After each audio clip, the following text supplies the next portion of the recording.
Bienvenue parmi les Digital Doers, votre podcast source d'inspiration pour les acteurs de l'innovation. Ce programme est coproduit avec Comexposium pour les événements incontournables que sont le One-to-One Retail e-commerce de Monaco et le One-to-One Digital Marketing de Biarritz. Je suis Cyril Duplessis, acteur du changement dans le digital depuis plus de 20 ans. Je donne ici la parole aux personnalités des différents écosystèmes digitaux en France. Qu'ils soient prestataires, annonceurs, marques, retailers ou pure players, ils sont des acteurs engagés dans leur business et l'innovation fait partie de leur quotidien. Source intarissable d'inspiration, je vous propose une conversation dynamique et sincère pour vous donner accès à leur retour d'expérience, leur vision et leur analyse sur les tendances et les perspectives marché. Vous êtes de plus en plus nombreux à écouter les Digital Doers et je veux vous en remercier. N'oubliez pas de vous abonner sur la plateforme d'écoute de votre choix et de voter 5 étoiles sur Apple Podcast. N'hésitez pas à laisser un petit commentaire sympa, ça fait toujours plaisir. Alors bonne écoute à vous, toujours sans coupure.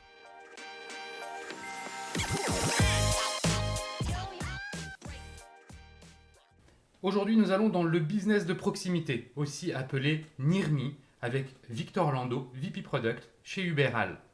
La crise sanitaire leur a révélé avec force, les Français favorisent de plus en plus les commerces de proximité dans l'évolution de leur mode de consommation. En même temps, leurs usages digitaux, smartphones en tête, explosent. Alors, comment l'expérience d'achat de proximité s'imbrique-t-elle dans l'utilisation des outils digitaux qui sont à notre disposition? C'est à cette question et à bien d'autres que nous allons tenter de répondre avec notre invité.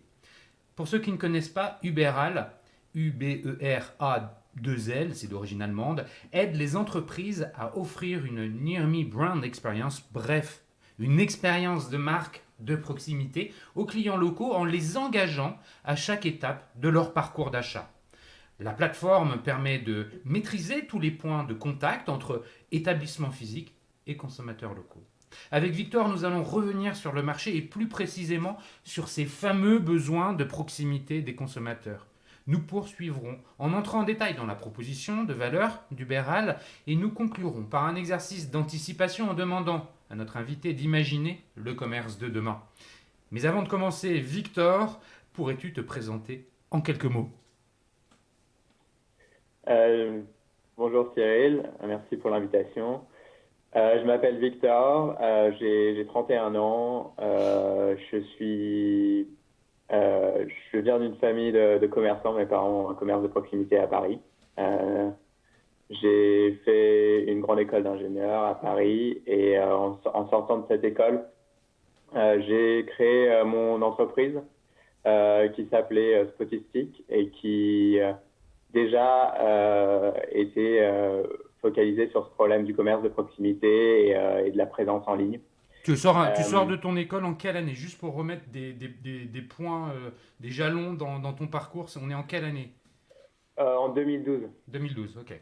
Donc, je suis sorti de l'école en 2012 et donc c'est là que j'ai créé mon entreprise Spotistic qui a été accélérée par Startup Bootcamp à Berlin et qui s'occupait d'aider les grandes marques à gérer à surveiller leur présence en ligne sur tous les réseaux sociaux de proximité comme Foursquare, Facebook, Instagram, etc.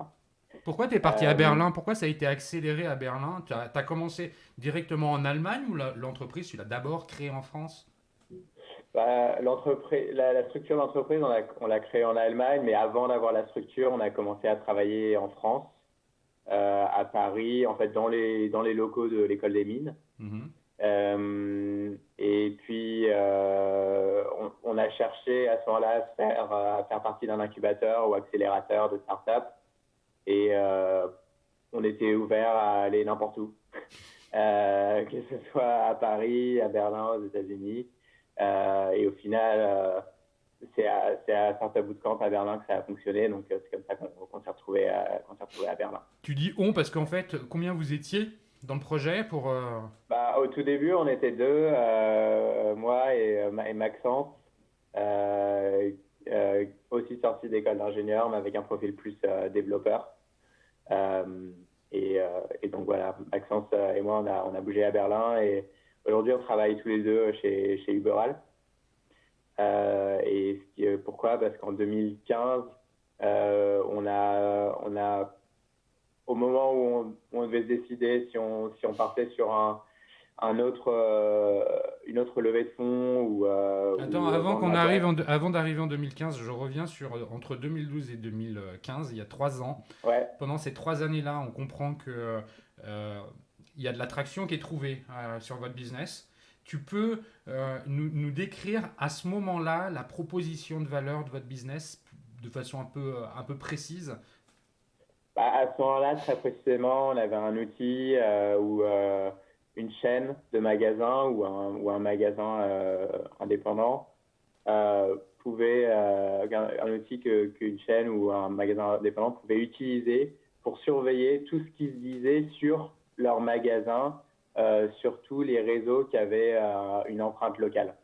Donc ça a commencé par Foursquare, mais aussi Instagram, les photos qui étaient géolocalisées au niveau local, les commentaires sur Facebook, les commentaires sur TripAdvisor, etc., etc. Donc c'était une partie monitoring et une partie plus proactive avec des posts basés sur Facebook, principalement en fait, puisque à l'époque c'était une des seules plateformes où on pouvait poster au niveau local. Donc ça veut dire, Voilà. ça veut dire qu'il y avait deux sens. Le commerçant était au courant de ce qui se racontait sur lui, sur les plateformes de proximité, et en même temps, il pouvait interagir, répondre, avoir un droit de réponse en quelque sorte. Il pouvait répondre et en plus de ça, il pouvait aussi poster, c'est-à-dire poster par exemple des offres spéciales etc. Ok. On avait d'ailleurs aussi tout un volet un peu couponing qui permettait aux marques de poster un coupon pour être utilisé en magasin avec un système de vérification du coupon en magasin qui permettait aussi potentiellement de vérifier les conversions entre en ligne et hors ligne. Ok. Donc voilà. Donc là, on arrive en 2015, c'est la croisée des chemins. Il y a une question qui se pose à vous. Il y a différentes options, c'est ça? J'ai envie il y a soit vous scalez, soit vous faites avec une nouvelle levée, soit vous faites un partenariat avec un partenaire industriel, ce qui semblait avoir été votre choix. Enfin, comment tu décris la situation? Bah, en fait, c'est intéressant aussi de replacer dans le contexte où on est en 2012, quand nous, on commence à faire ça. Il y a des marques qui sont très en avance et qui comprennent que le local, c'est important. Et il y a des marques qui pensent que le local, ça va pas durer et que il faut tout centraliser sur la marque au niveau central. Donc, à l'époque, quand on faisait des pitchs avec des clients, il y a des marques qui nous disaient non, mais si j'ai des fiches locales, moi, ce que je préférais, c'est les supprimer et faire tout au niveau marque. Donc ça, c'est le contexte dont c'est passé en 2012. Aujourd'hui, c'est complètement différent. Et donc, du coup, quand on arrive en 2015, je pense qu'il il y a une prise de conscience et il y a des marques qui sont de plus en plus intéressées par avoir cette présence en ligne locale et ensuite surveiller les avis. Mais du coup, il y a un besoin un besoin supplémentaire qui est un peu plus en amont de la proposition de valeur qu'on avait avec Spotistic, qui est d'abord créer toutes ces fiches en ligne, les mettre à jour, supprimer les doublons, etc. Donc vraiment prendre toutes les informations sur votre business et mettre en ligne sur toutes les plateformes, sur Foursquare, sur Facebook, sur Google Places à l'époque, parce que Google My Business n'existait pas encore. Et donc, ça, c'était la proposition de valeur que Uberal avait. Et donc, du coup, nous, on s'est dit, à chaque fois, on retombe sur ce problème-là, que avant d'utiliser notre produit, les gens doivent utiliser un produit comme Uberal. Et donc, du coup, là, il y avait une vraie synergie et c'est pour ça qu'on a décidé de rejoindre Uberal et de pouvoir fournir notre produit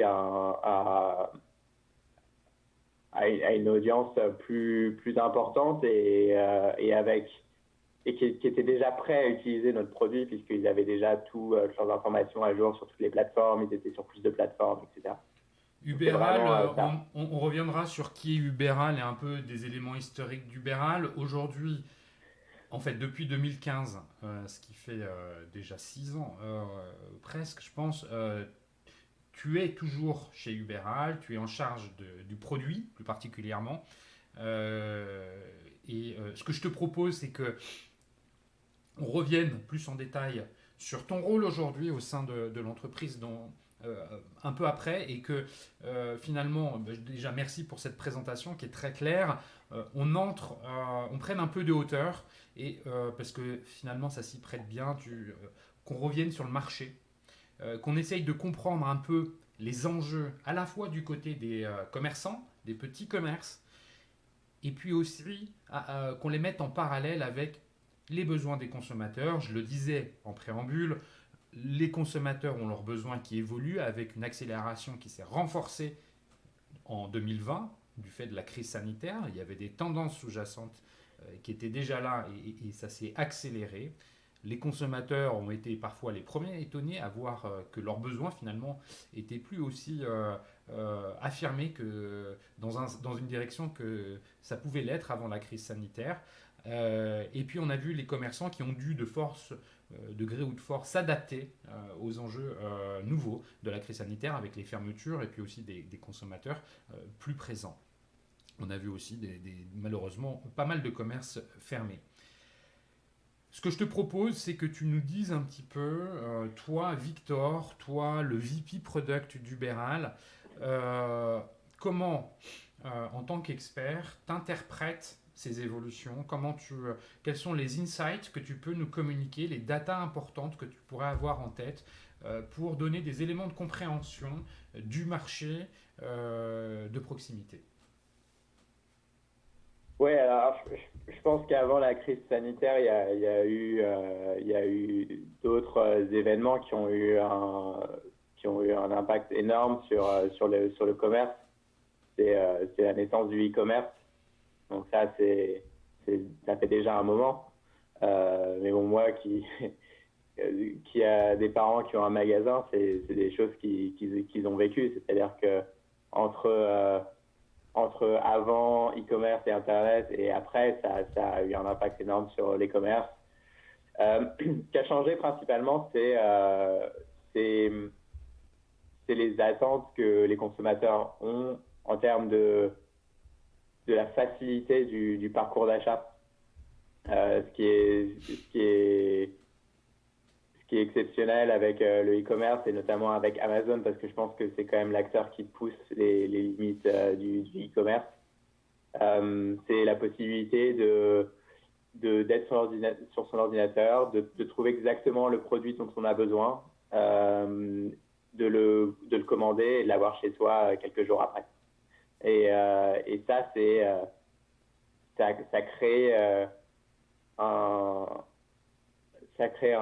une distance énorme, une différence énorme entre cette expérience client et une expérience où bon, je vais aller faire quelques magasins, voir ce qu'ils ont et peut-être trouver un produit qui me plaît et ensuite rentrer chez moi avec ce produit.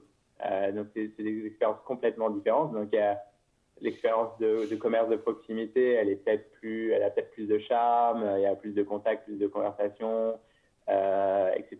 Mais elle n'est pas forcément adaptée à tous les besoins. C'est-à-dire que quand je sais exactement ce dont j'ai besoin, j'ai pas besoin d'aller flâner dans les magasins pendant toute une après-midi pour acheter ce produit. Aujourd'hui, je peux juste aller en ligne et le trouver et l'acheter.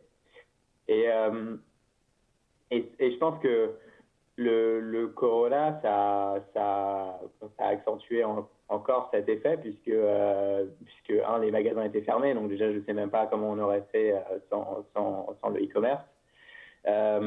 Et puis, deuxièmement, il y a aussi cette idée que aller flâner dans les rues et dans les magasins, c'est devenu, pendant cette période, quasiment un risque. C'est devenu un risque pour la santé publique, pour la santé personnelle.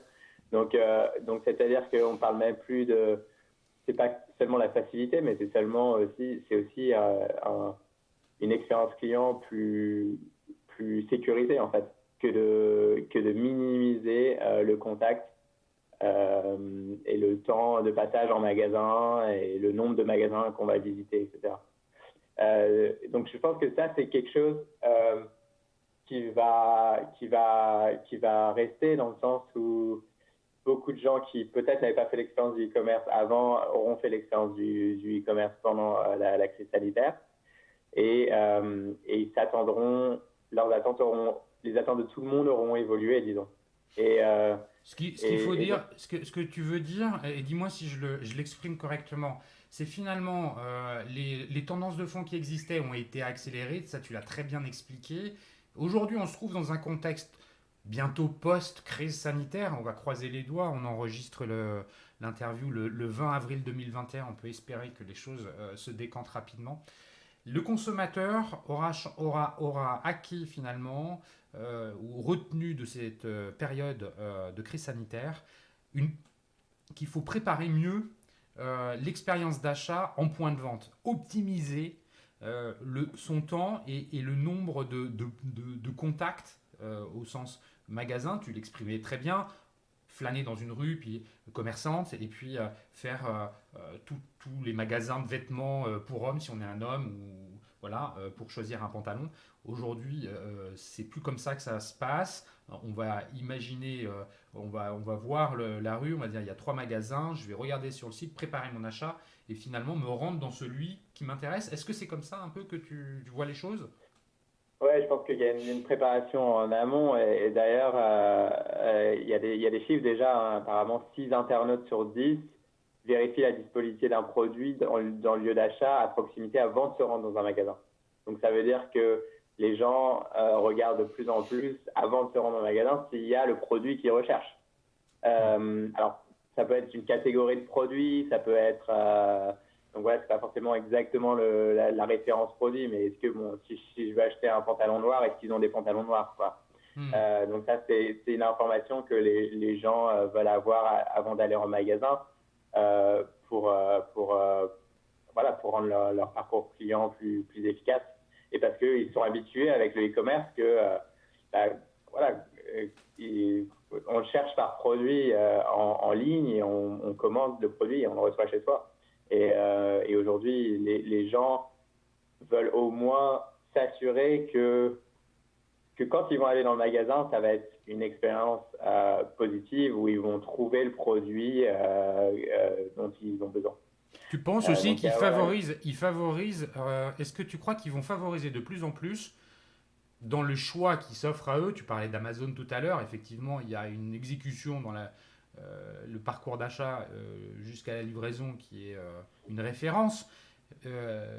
Est-ce que tu penses aussi que la crise sanitaire a un petit peu redéfini les priorités et que finalement le commerce de proximité va un petit peu ressusciter? On a souvent entendu dire d'abord que les supermarchés, les hypermarchés en banlieue, puis en périphérie, puis le e-commerce avait vidé les centres-villes de leurs petits commerces. Finalement, est-ce qu'il y a un retour en grâce du commerce de centre-ville? Je pense que oui, enfin, la comparaison que j'ai, c'est en ce moment, on a beaucoup de dîners sur Zoom, par exemple, ou d'apéros Zoom. Et je pense que ça va pas remplacer le dîner en ville avec les amis, en vrai. Donc je pense que, et ça permet, ça montre aux gens que bon, voilà, ça a des limites de tout faire en ligne et quand on pourra, il y aura beaucoup de dîners en ville dans les mois après le Covid. Et je pense que c'est pareil pour aller en magasin, pour aller en commerce de proximité. Les gens, pour être heureux, ils ont besoin de ce contact physique et de discussion, de découverte aussi, un peu plus de découverte. C'est-à-dire que je viens pour acheter un produit, mais en magasin, j'en ai découvert 2-3 autres que j'achète aussi. Donc tout ça, je pense que oui, le charme du commerce de proximité est plus dans l'esprit des gens. Et je pense que quand quand on a perdu quelque chose, on se rend compte à quel point on l'apprécie aussi, et donc les gens vont revenir en magasin. Moi, je le vois On ira plus loin, on ira plus loin dans le détail sur l'ouverture en fait de notre échange et de notre conversation sur quel sera le commerce de demain. Qu'est-ce que tu vas ajouter sur le marché, sur les consommateurs? Est-ce que avant qu'on parle du Béral plus en détail? Les données qu'on avait même avant le Covid, c'est qu'aujourd'hui, la recherche à proximité sur Google, ça représente plus de 50% des recherches sur Google. Plus de Donc ça, 50% pour la proximité. Ah, c'est énorme.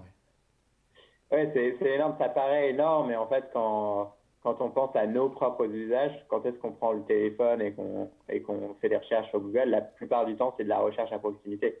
Le reste du temps, ça va être des recherches un peu sur, je sais pas, sur de l'actualité ou de la recherche liée au travail, etc. Mais le reste du temps, c'est vraiment de la recherche à proximité. Donc, si on regarde nos propres usages, c'est vraiment pas étonnant.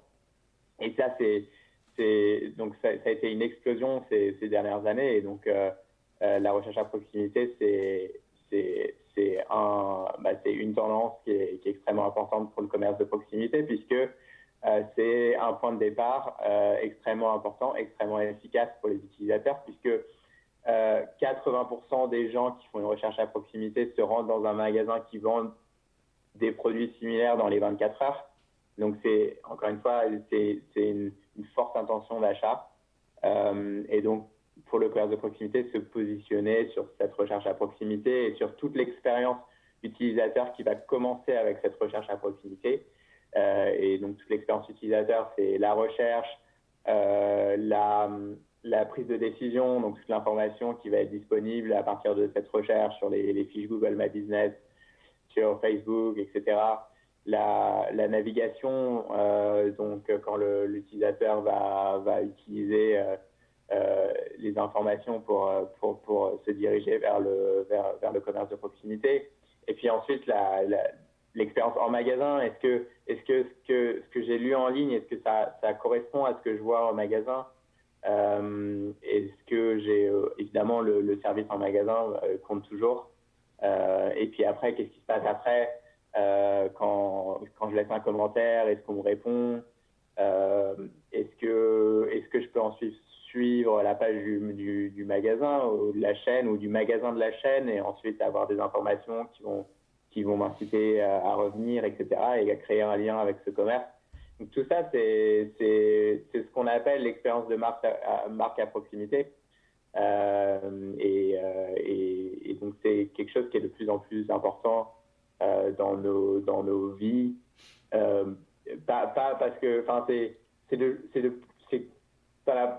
a toujours été important, mais c'est de plus en plus numérisé, disons, dans nos vies. Mais c'est ça, c'est ce que je disais en introduction. En fait, il y a ce mélange de proximité tel qu'on le connaît, et c'est très concret. On est dans un centre-ville, dans les rues, on voit les commerces, on connaît les commerces, on les connaît plus ou moins.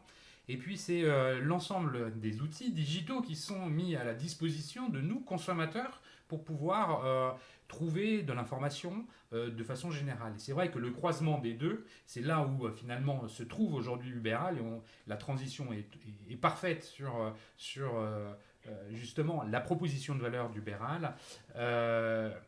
Vous êtes au carrefour en fait, à la fois des besoins de proximité, qui sont très concrets, hein, je le disais, c'est pas du virtuel, et puis tous les outils qui vont venir aider le consommateur dans son expérience d'achat de façon globale, et tout aussi vrai pour la proximité. Tu le rappelais, 50% des recherches Google portent sur des besoins de proximité.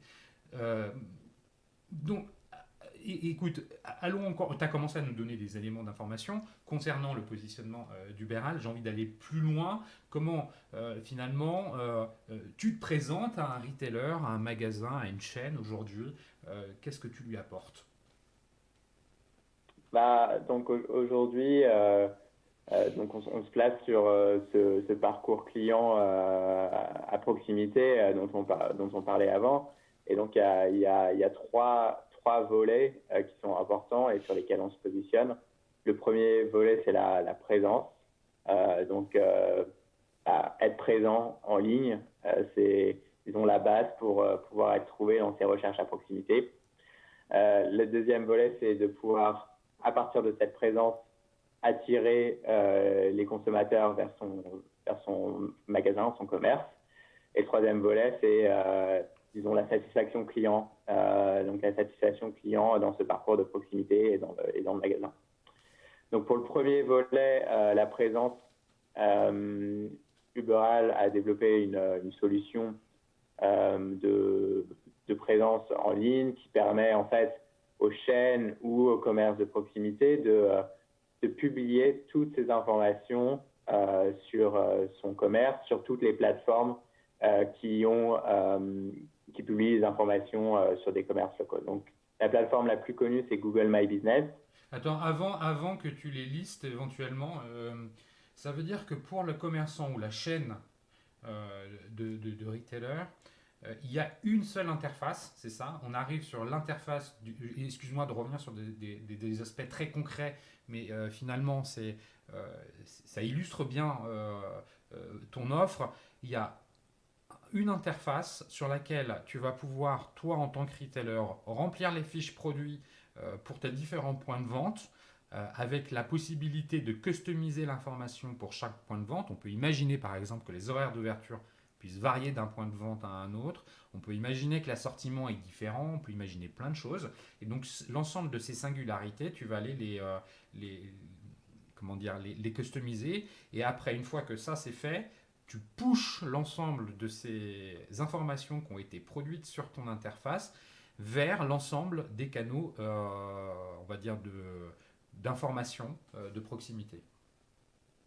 Exactement. Donc effectivement, tout part d'une espèce de base de données client de tous tes points de vente où on va avoir les horaires d'ouverture, les numéros de téléphone, les adresses, la géolocalisation exacte de l'adresse qui permet au client de se retrouver exactement à l'endroit précis, les photos, les vidéos, les événements,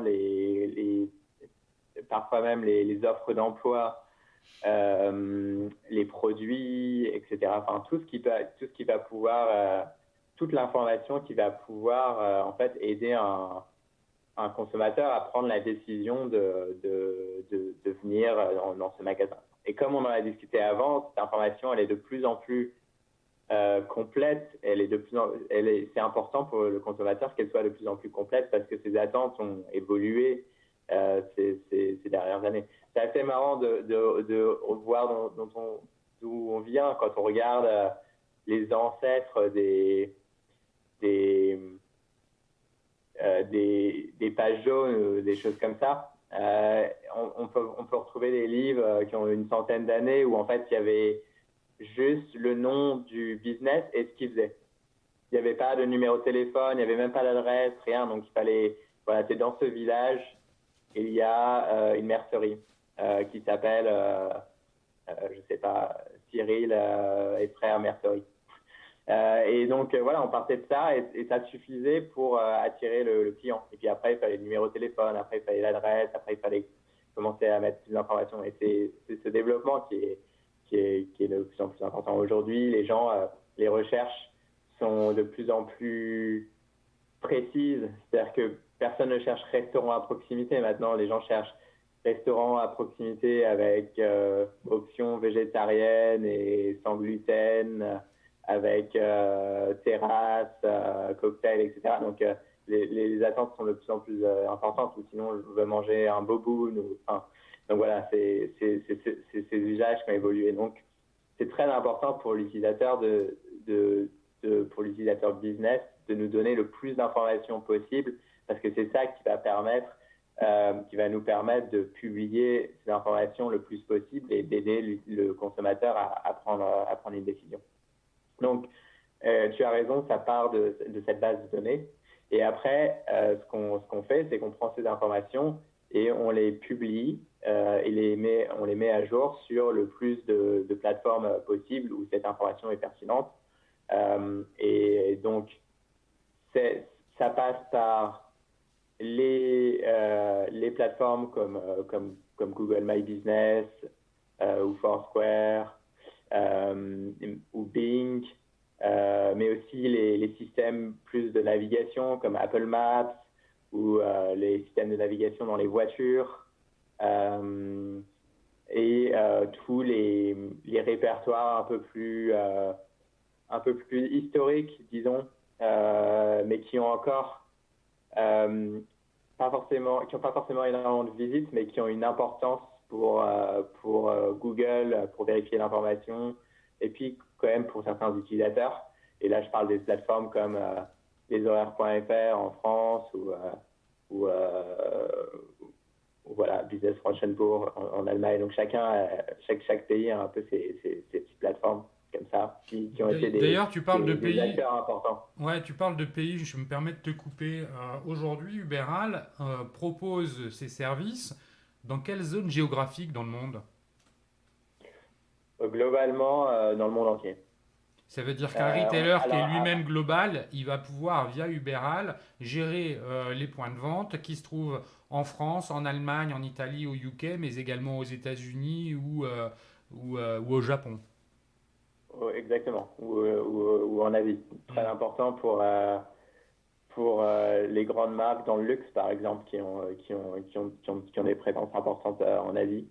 Et donc, on travaille régulièrement pour améliorer notre liste de partenaires sur lesquels on peut publier. Et donc, suivant les usages qui évoluent en permanence et suivant les pays, voilà, la liste de nos partenaires évolue en permanence. Et Uberal pilote l'ensemble de ses activités euh, globales depuis l'Allemagne, où vous avez des présences locales dans certains pays. On a des présences locales. Donc aujourd'hui, on a des bureaux à Berlin, à Paris, à Amsterdam, à Londres, en Afrique du Sud et aux États-Unis sur la côte ouest et la côte est Ok. et au Canada.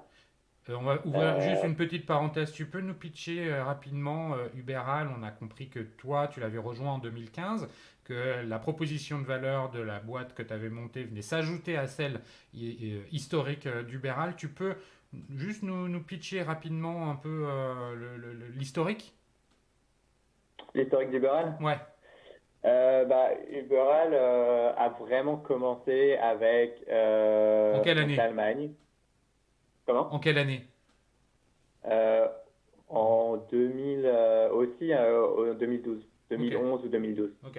Euh, euh, En fait, Uber a aussi commencé avec un autre nom, ça s'appelait Favorite, et c'était aussi déjà basé sur le commerce de proximité, et c'était aussi un produit un peu de couponing, euh, comme similaire à celui dont je parlais avant, donc un produit de couponing hors ligne, online to offline, donc du web en magasin, web to store.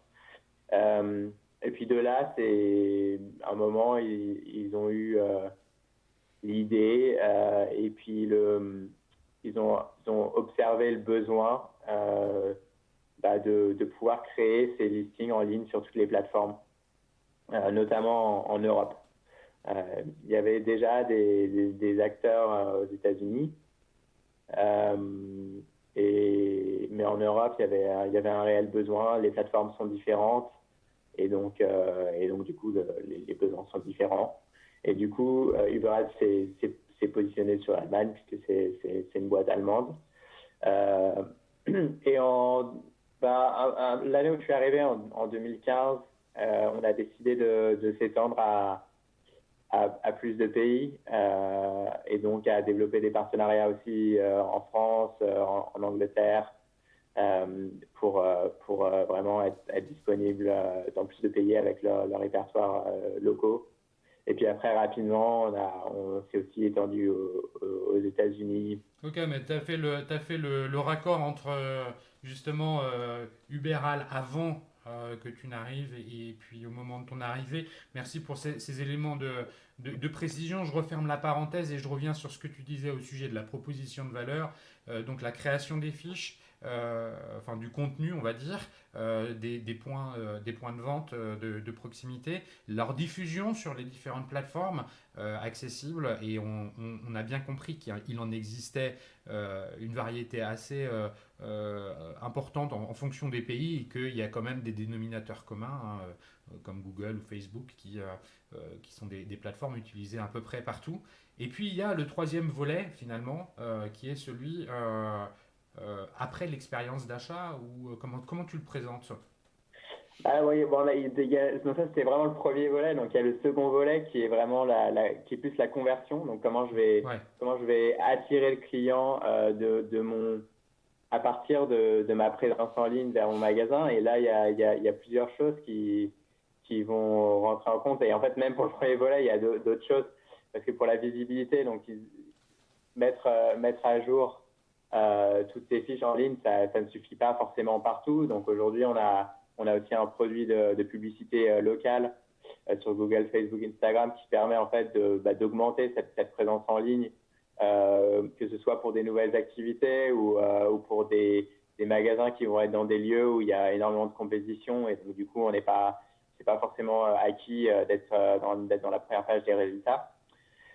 Donc il y a cet aspect-là. Donc premièrement la visibilité, deuxièmement la conversion. Donc sur la conversion, on se positionne avec la complétion des fiches, c'est très important. Donc aujourd'hui, les fiches qui sont plus complètes convertissent mieux. Encore une fois, les clients ont beaucoup de questions et ils ont beaucoup d'informations à récupérer avant de prendre leur décision. Et donc, du coup, le plus d'informations il y a, le mieux ça convertit.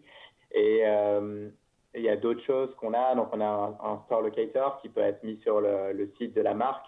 Donc, ça va jouer le rôle de conversion entre la marque et le site de la marque et le magasin. Donc, ça, c'est quand tu sais que tu veux acheter quelque chose d'une marque spécifique, mais que voilà, tu peux savoir où est-ce que tu peux l'acheter aujourd'hui dans un magasin à proximité. Donc ça, c'est le second aspect. Dessus, on a aussi, aujourd'hui, on développe aussi un produit de messagerie basé sur les messageries Facebook et Google My Business. Donc, une sorte de messagerie au niveau local qui va permettre au client de poser encore plus de questions que ce qu'il va trouver sur la fiche, parce qu'encore une fois, le client va avoir un certain nombre d'autres questions qui ne vont pas être disponibles encore sur toutes ces plateformes. Et donc, nous, on comble ce trou avec la messagerie, où là, on peut mettre vraiment toutes les informations qu'on veut pour que le client puisse avoir toutes les informations dont il a besoin avant de prendre sa décision. Et puis après, voilà, il y a l'expérience hors ligne. Et donc là, il y a plusieurs choses qui sont importantes. La première chose qui est vraiment importante pour moi et qu'on oublie souvent, c'est l'expérience de navigation. Il y a souvent les plateformes en ligne, on automatise ce qu'on appelle la normalisation des adresses, donc la transformation de l'adresse en un point géographique précis. Et parfois, ça peut donner lieu à des erreurs, et je pense que c'est quelque chose qui vous est déjà arrivé, de devoir aller quelque part et on se retrouve en ville, de l'autre côté du bloc, et on ne trouve pas l'entrée, on ne sait pas où est ce magasin où on veut aller, etc. Et donc ça crée de la friction dans l'expérience client, et c'est mauvais. Et enfin, c'est vraiment l'expérience client dans le magasin qui va se convertir souvent en commentaires clients. Et ces commentaires clients, ça va donner lieu à deux choses. La réponse. C'est important de répondre à ces commentaires clients pour plusieurs raisons. Parce que c'est comme du support client, répondre aux commentaires clients. Mais aussi parce que les gens qui vont prendre la décision, donc là on repart dans la conversion, vont lire les commentaires clients et les réponses aux commentaires clients. Donc du coup, ça répondre aux commentaires clients, ça permet de donner la version du business et de renseigner encore plus les gens sur ce qui s'est passé et sur pourquoi peut-être ce commentaire une étoile est en fait pas si mauvais que ça pour le business, mais dans cette situation-là du client, effectivement, c'était une mauvaise expérience client. Donc ça permet aussi de qualifier un peu plus. et avoir des meilleures expériences. Et puis, la dernière chose qu'il ne faut pas oublier, c'est que les commentaires clients, avec une bonne analyse, ça permet aussi simplement d'améliorer le business et le service client et donc de donner du retour en magasin et expliquer que comment améliorer les process pour que la nourriture n'arrive pas froide, pour que les gens n'attendent pas autant, pour qu'il n'y ait pas autant de queues, etc. Parce que ça, c'est des choses qui sont extrêmement importantes pour un commerce de proximité ou une chaîne. Et donc, du coup, lire ces commentaires clients, les analyser, et on fournit des outils d'analyse assez poussés. J'ai une question pour toi sur les commentaires clients, justement. Alors, je ne sais pas comment ça fonctionne dans les autres pays, mais en France, tu le sais bien, on a tendance à beaucoup râler et plus facilement à dire quand ça va pas que quand ça va bien, de façon générale. On entend rarement un client dans un magasin dire à quel point il est satisfait de l'expérience d'achat qu'il vient de vivre dans le magasin. Il repart comme si de rien n'était, il râle pas. En revanche, un client mécontent, lui, va vraiment l'exprimer. C'est à peu près pareil sur les commentaires. Comment on fait finalement pour avoir une forme d'équilibre et de justesse dans les commentaires et qu'on n'ait pas uniquement ceux qui sont entre guillemets négatifs ou voilà. D'ailleurs, avant de répondre, tu confirmes ce feeling ou c'est faux? Je suis pas certain parce que bon, on a quand même des clients en France qui ont des bons ratings, donc ça Oui, veut dire qu'il y a quand même des gens qui mettent des commentaires 5 étoiles ou 4 étoiles. Bon, peut-être que, peut-être que les clients vont avoir moins tendance à mettre un pavé sur un commentaire 5 étoiles pour expliquer vraiment ouais. sur 100 lignes pourquoi l'expérience était absolument incroyable. En général, les gens vont mettre un pavé sur des mauvais commentaires, mais c'est le jeu. Donc comment on peut influencer ça? Non, mais je ne sais pas influencer, mais enfin, comment on fait finalement pour obtenir ces commentaires? Puisque déjà, c'est ça ce par quoi il faut commencer. Comment le retailer, la marque, le point de vente motive ses consommateurs à venir finalement rendre compte de l'expérience d'achat qu'ils ont eue de proximité? C'est juste peut-être le rappeler en magasin et dire voilà, n'hésitez pas à nous laisser un commentaire, ça nous aide et ça aide les autres consommateurs à prendre leurs décisions. Et c'est à peu près tout.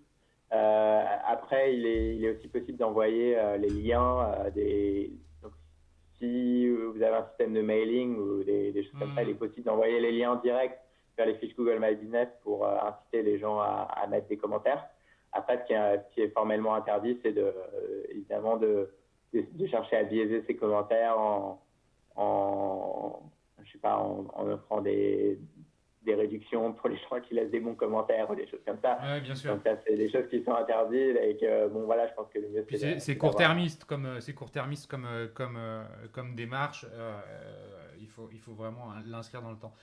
Merci bien, Victor, quand même, pour ces explications. Je pense que la proposition de valeur d'Uberal est très claire. On en parlait en introduction. La petite question qui finalement est une question d'ouverture. On a compris le marché ensemble, on a abordé les évolutions dans les besoins et les attentes des consommateurs et puis comment finalement Uberal venait apporter une réponse à des besoins de proximité dans le monde réel et dans les usages digitaux qu'ont les consommateurs. Le commerce de demain, Victor, c'est quoi? C'est comment on peut anticiper et finalement se projeter?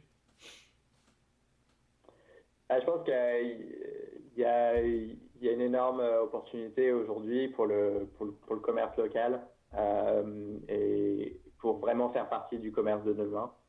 On parle beaucoup du e-commerce tel qu'il est aujourd'hui, mais il y a pas, il y a voilà, il y a quelques nuances à ajouter. On sait bien qu'en e-commerce, il y a beaucoup de retours clients et en fait, cette expérience qu'on nous vend, c'est-à-dire je commande, je reçois mon colis 3 jours après en regardant Netflix sur mon canapé et je vais garder le produit.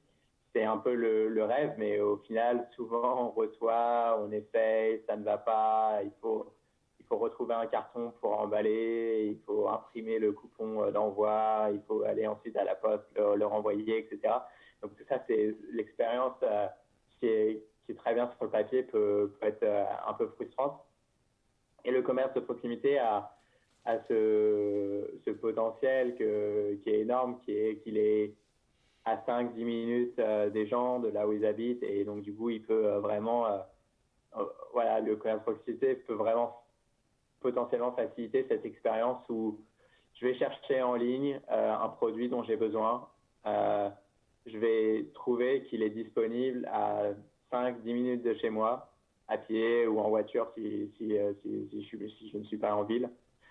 Et je vais aller dans ce magasin, le regarder, vérifier que ça me va, l'essayer si c'est nécessaire, le prendre et rentrer chez moi. Et je ne vais pas avoir besoin de le renvoyer, etc., parce que j'ai pu l'essayer, le toucher, poser 2-3 questions, etc. Donc ça, c'est l'expérience, pour moi, c'est l'expérience client de demain qui est extrêmement attirante et sur lequel seul le commerce de proximité peut se positionner parce qu'il est présent en ville, près des gens, et donc il n'y a pas besoin de mettre en place voilà, des systèmes ultra complexes pour pouvoir envoyer en une demi-journée au lieu d'une journée, etc., sans compter l'impact de ces choses sur l'environnement. Donc, voilà, je pense que le commerce proximité a vraiment cette opportunité de fournir l'expérience client d'achat la plus facile et la plus satisfaisante à la fois. Parce que si elle combine avec le en ligne pour que le client ait toutes les informations dont il a besoin avant de prendre sa décision, ce sera plus facile et plus satisfaisante parce que, encore une fois, le client peut voir le produit en magasin, l'essayer à 2 pas de chez lui et de chez elle et donc être plus satisfait. Donc en fait, ce que tu es en train de dire, c'est qu'il y a une redécouverte de ce qui a toujours existé et finalement un rééquilibrage pardon, qui s'opère chez le consommateur entre l'utilisation finalement de services e-commerce exclusifs et puis l'expérience du commerce de proximité. C'est vrai que c'est quelque chose qu'on a entendu beaucoup de fois et je pense qu'en tant que consommateur, on le vit aussi. On aurait pu rajouter aussi ce besoin de consommer plus local au sens sourcing des matières premières, enfin des produits qu'on achète de façon beaucoup plus locale. C'est vrai que je pense qu'il y a beaucoup d'entre nous qui se retrouvent dans ce que tu dis, Victor. Est-ce que tu veux ajouter quelque chose, un point sur lequel on serait passé un peu vite pendant notre échange? Je pense qu'en lien à ça, il y a vraiment une mutation qui doit opérer chez les commerces, chez les chaînes, et qui est en cours chez Uberal. C'est la présence du produit au centre de cette expérience client. Et au dépend de ce qu'on avait aujourd'hui, c'était un peu la recherche de catégories, c'est-à-dire que jusqu'à aujourd'hui, les gens vont chercher magasins électroniques à proximité, magasins hi-fi à proximité, mais demain, ils vont chercher iPhone 11 à proximité ou voilà, au chargeur d'iPhone à proximité. Et donc, pour ça, pour opérer ce changement, des acteurs comme nous, on se positionne sur le produit et sur l'inventaire produit de plus en plus. Et donc ça fait aussi partie des axes de développement, c'est-à-dire qu'on sait que la recherche, elle va plus démarrer d'une catégorie, mais elle va démarrer d'un produit. Donc du coup, avoir les produits de nos clients et pouvoir les mettre sur notre plateforme et les publier sur Google et Facebook, etc., et sur toutes les plateformes qui le feront au futur, ce sera de plus en plus important. Et je pense que l'écosystème va évoluer dans cette direction-là. Tous les acteurs, même que ce soit Apple Maps, etc., je pense qu'ils vont devoir évoluer dans cette direction-là, puisque c'est ce que le consommateur veut. Et du coup, pour les clients, pour nos clients et donc pour les chaînes, il va être nécessaire de centraliser leur information sur les inventaires dans une base de données et pouvoir ensuite publier cette information. Et aujourd'hui, quand on parle à des chaînes, quand on parle à nos clients, il y a encore beaucoup d'entreprises qui ne savent pas trop ce qui se passe en magasin, qu'est-ce qui se Et passe là, au en niveau fait, des tu es en train inventaires. d'aborder les notions, tu abordes les notions de stock unifié dans l'ensemble de ce qu'on appelle le commerce unifié, cette dimension du stock unifié, la connaissance des inventaires en centrale et dans chacun des points de vente. Et effectivement, ce que tu dis fait écho à un sentiment que j'ai profond, c'est le rôle de plus en plus actif des points de vente dans l'ensemble de ce dispositif de commerce. On parle de e-commerce et de retail, mais bientôt on pourra simplifier finalement le wording en n'utilisant plus que commerce, puisque tout s'imbrique. Effectivement, merci d'avoir, Victor, rappelé aussi efficacement possible tout l'échange qu'on a eu et puis la proposition de valeur du Béral. Merci beaucoup d'être venu discuter finalement des perspectives, des enjeux, des évolutions du retail en France, et puis pas qu'en France, parce que Béral est aussi allemand. Merci à vous tous qui écoutez les Digital Doers, vous êtes de plus en plus nombreux. Victor, le mot de la fin, c'est si on veut rentrer en contact avec Ubéral, évidemment, on peut le faire directement en me contactant sur lesdigitaldoers.com. Je relayerai l'information auprès d'Ubéral. J'imagine qu'il y a aussi le site internet d'Ubéral. Qu'est-ce que tu peux nous dire pour ceux qui sont intéressés et qui voudraient en savoir plus sur votre offre? Donc, il y a le site internet uberal.com et de là, vous allez pouvoir déjà aujourd'hui obtenir un rapport complet sur votre présence en ligne, ce qu'on appelle le Near Me 360, donc basé sur un Google Connect ou des informations que vous allez nous fournir. On peut vous donner un rapport complet sur comment vous vous positionnez sur votre présence en ligne, comment vous attirez vos clients et comment vous rendez vos clients satisfaits par rapport à vos concurrents. Et ça, c'est un peu le départ d'une conversation avec Uberal sur comment vous pouvez avancer sur ce sujet. Donc là, vous allez avoir la possibilité aussi de nous contacter ou de quelqu'un de rentrer en contact avec vous. Bon, génial. Je recommande de commencer par essayer de récupérer ce rapport, parce que c'est très intéressant de voir ça pour votre business. Bon, Victor, merci beaucoup. On peut aussi, j'imagine, te suivre sur LinkedIn. Alors, même si tu es français basé en Allemagne, parce qu'en Allemagne, LinkedIn n'est pas hyper développé par rapport au reste des pays européens, mais tu es présent sur LinkedIn, donc on peut aussi te retrouver sur LinkedIn. Merci mille fois, Victor, pour cet échange et la qualité de notre conversation. Merci à vous tous qui nous écoutez. À très bientôt pour un prochain numéro. Au revoir. Merci Cyril. Au revoir.